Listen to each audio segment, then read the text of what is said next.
ওনার একটা বক্তব্যকে কেন্দ্র করে আমি সাংবাদিকের প্রশ্নের উত্তরে কথাটা বলেছিলাম। বাংলাদেশের সকল রাজনৈতিক দল তাদের নিজ নিজ কর্মসূচি পালন করতে পারবে।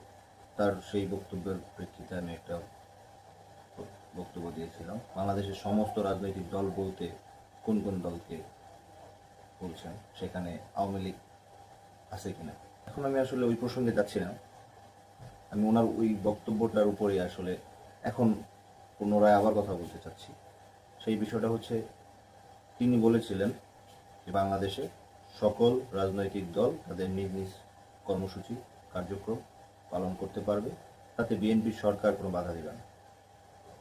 জাতীয় নাগরিক পার্টি এনসিপি তাদের যে কর্মসূচিগুলো পালন করছে, সেখানে বিভিন্নভাবে বিএনপির অঙ্গ সংগঠন ছাত্রদল অনেকভাবেই বাধাগ্রস্ত করছে, সন্ত্রাসী হামলা চলছে, মব সৃষ্টি হচ্ছে।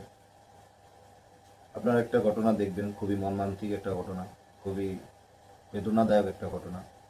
খুবই অল্প বয়সের একটা ছেলে, স্কুল পড়ুয়া একটা ছাত্র, আলিফ চৌধুরী আলিফ, যদি আমি ভুল না করি ছেলেটার নাম, এনসিবি কর্মসূচিতে অংশগ্রহণ করতে গিয়েছিল।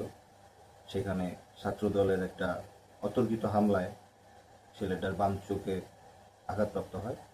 এরপর ডাক্তার তার চোখটা নষ্ট ঘোষণা করে। আসলে খুবই একটা হৃদয় বিদারক একটি ঘটনা।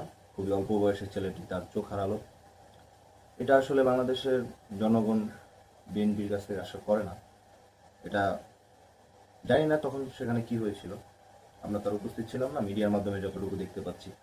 কিন্তু জুলাই অভ্যুত্থানের পর থেকে বাংলাদেশের রাজনীতিটা আসলে জনগণ এরকম চায় নাই কখনো।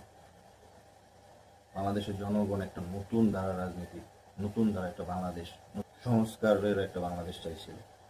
এখানে কোনো রাজনৈতিক হতাহত, রাজনৈতিক দ্বন্দ্ব, এটা বাংলাদেশের মানুষ না চায় নাই।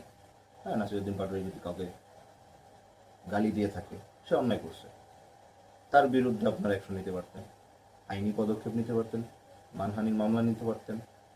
কিন্তু এই যে সহিংসতার কারণে যে একটা স্কুল পড়ুয়া ছাত্রের চোখ হারালো, এর দায় কে নেবে? এর দায় কি সরকার নেবে? দ্বন্দ্বগুলো হচ্ছে মুখের ভাষার কারণে। আপনার ভাষার মাধ্যমে তার প্রতিরোধ করেন, তা না হলে আইনের মাধ্যমে সেটা প্রতিরোধ করেন। কেন সহিংসতা করতে হবে? রাজনৈতিক কর্মসূচিতে বাধা দিতে হবে? গণতান্ত্রিক রাষ্ট্রে প্রত্যেকটা বৈধ দলের